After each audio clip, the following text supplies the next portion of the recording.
Season is putting together another offense capable of explosive plays. Hollywood Brown, DeAndre Hopkins, several other wide receivers, all free agents. A big question, Travis Kelce. He's going to turn 36 in October. He just finished his 12th season. Here he is on whether or not he'll come back for a 13th. I know everybody wants to know whether or not I'm playing next year, and right now I'm just kicking everything down the road. The fact that we keep going to these AFC championships and these Super Bowls, and that process can be grueling. It can weigh on you. It can make you better, and it can drive you crazy at the same time. And right now, it's one of those things where it was kind of driving me crazy this year. As you see yourself or not feel yourself have the success that you once used to have, man, it's a tough pill to swallow.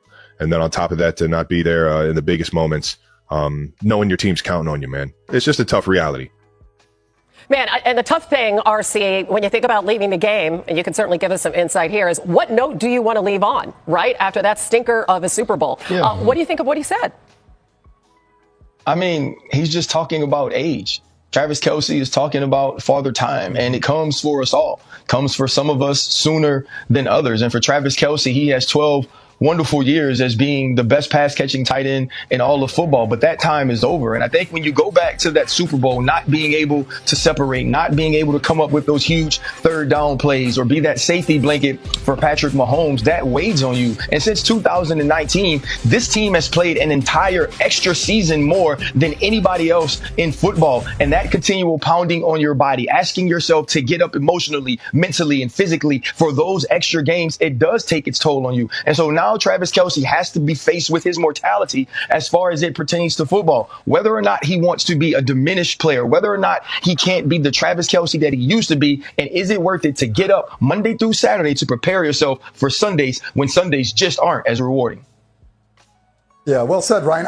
Listen, I think that when I listen to what he's saying, I understand why there's a lot of people right now who are saying clearly he's got one foot out the door and he's ready to retire.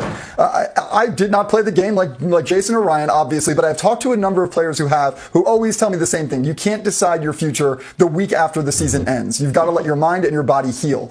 Now, when it comes to Travis, he is transparent. He has a great podcast where he's talking openly about this process. I don't think that we should simply listen to this and say, absolutely, he is going to retire. I think he deserves what he said, which is time to figure this out. And one thing I would point out when it comes to productivity, everybody says, oh, he wasn't productive, he's done.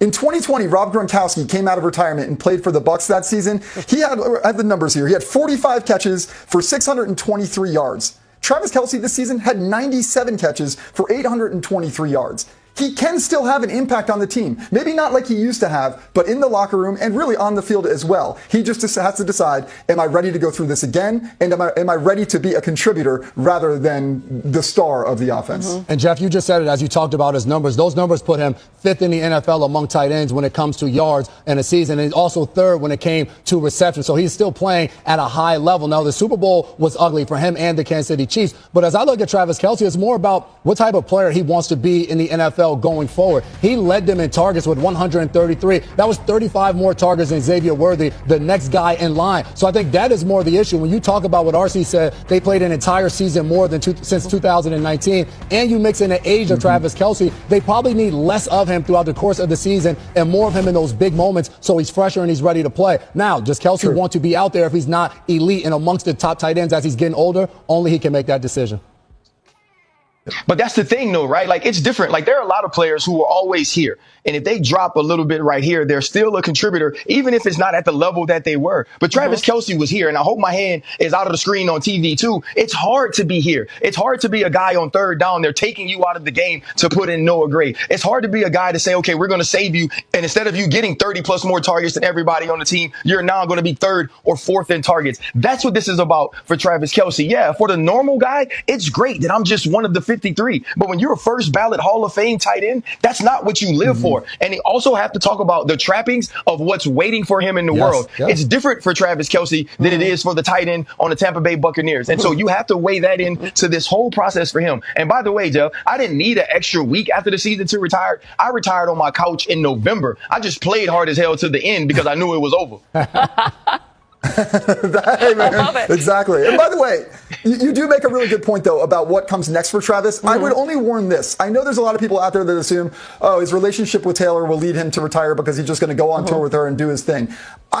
he's still a locker room guy. He still has love for football. I can tell you that wholeheartedly, talking to him plenty of times this season. I don't think it's as simple as that. I think we have to remember that down to his core, Travis Kelce is a football player and still would love to be in that locker room if his body can let him be. And also think about the other important relationship in his life, and that is with his quarterback, Patrick Mahomes. And that is very real. It's very interesting that you brought up Gronkowski because he had that with Brady. And obviously this is one of the great quarterback tight end duos in history. All right, let's talk about the chance that the defense is set up for both the present and the future. They got 111 starts from defenders age 25 or younger last season, tied with the 93 Cowboys for the third most by a Super Bowl champ. That was back in the day, you know, when the Cowboys were winning Super Bowl. Yeah. Only the 1981 Niners and the 2022 Chiefs had more. All right, so J-Mac, this young secondary had such a huge impact on the Super Bowl. Show us how they got it done. Oh, man, it was unbelievable. And Vic Fangio did a lot of it with disguise and not moving people all around, but having his two safeties in the same spot before every single snap.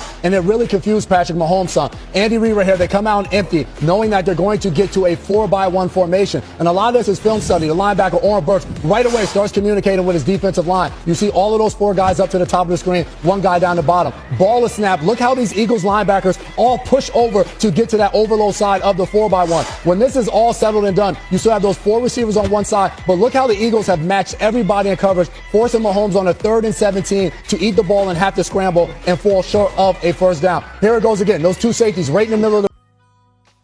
Hey, Chiefs fan, are you ready for some breaking news? This one's big.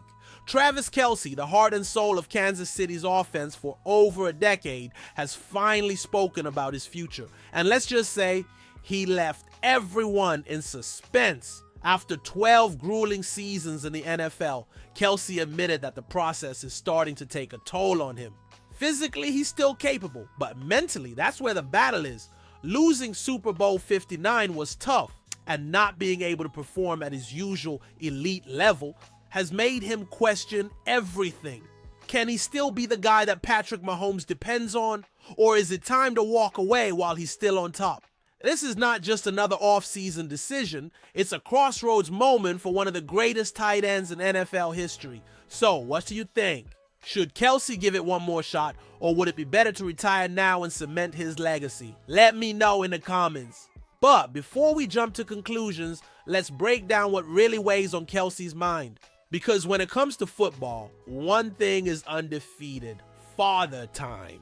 Let's be real, football isn't kind to the body, especially after 12 seasons of high-intensity play. Travis Kelce is turning 36, and while that's still young in life, in the NFL it's a whole different story. The hits, the constant physical grind, and the endless battles in the trenches, it all adds up. Look at other legendary tight ends. Rob Gronkowski retired, came back, and still wasn't quite the same. Tony Gonzalez managed to play at a high level late into his career, but even he admitted the game wore him down. Kelce? He's still putting up elite numbers. Last season, he ranked top 5 among tight ends in receptions and yards. But the drop-off is happening, even if it's slow. So here's the question: is it worth it? Should Kelce keep playing if he's no longer the dominant force he once was? Drop your vote in the comments. Elite or past his prime? And while age is a factor, there's something even bigger at play: Kelce's mentality. Because champions don't just walk away, they battle until the very end. If there's one thing we know about Travis Kelce, it's that he's not just any player, he's a competitor. The kind of guy who thrives under pressure, who refuses to back down, and who has built a legacy alongside Patrick Mahomes. Their chemistry isn't just special, it's historic. And that makes this decision even harder. Can you imagine Kelce taking a back seat in this offense, accepting a lesser role while younger players step up? That's not easy for a guy who has been the focal point of the Chiefs' passing game for years. But at the same time, stepping away while still at the top of his game might be just as difficult. If you were in Kelce's shoes, what would you do? Would you take a reduced role just to keep chasing rings? Drop your thoughts in the comments. But there's another factor in this equation, one that people aren't talking about enough. And it might just be the biggest game changer of all.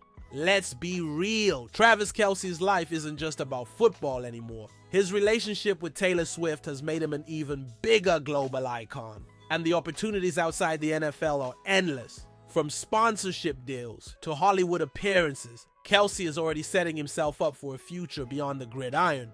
And then there's his podcast, New Heights, which has exploded in popularity. Could he follow in the footsteps of guys like Rob Gronkowski and transition into TV, entertainment, or even business? He's got the personality for it, that's for sure. What do you think? If Kelsey retires, does he go full media star, or does he take a different path, maybe even coaching? Let's hear your predictions in the comments. But before we get ahead of ourselves, there's still one massive question left unanswered. What does this mean for the future of the Kansas City Chiefs? If Kelce walks away, what does that mean for the Chiefs? Losing the greatest tight end in franchise history would be a massive shift. Sure, Andy Reid and Patrick Mahomes will adapt, but can anyone truly replace what Kelce brings to the offense? The front office might have to look for a new TE1, whether through the draft or free agency. But let's be honest, there's only one Travis Kelce. His leadership, his clutch performances, his connection with Mahomes, that's irreplaceable. So what do you think? Will Kelce run it back for one more season, or is this the end of an era? Drop your predictions in the comments. And, of course, if you want to stay on top of every Chiefs update, make sure to subscribe. No matter what happens, one thing's for sure, Kelce's decision will shape the future of this team.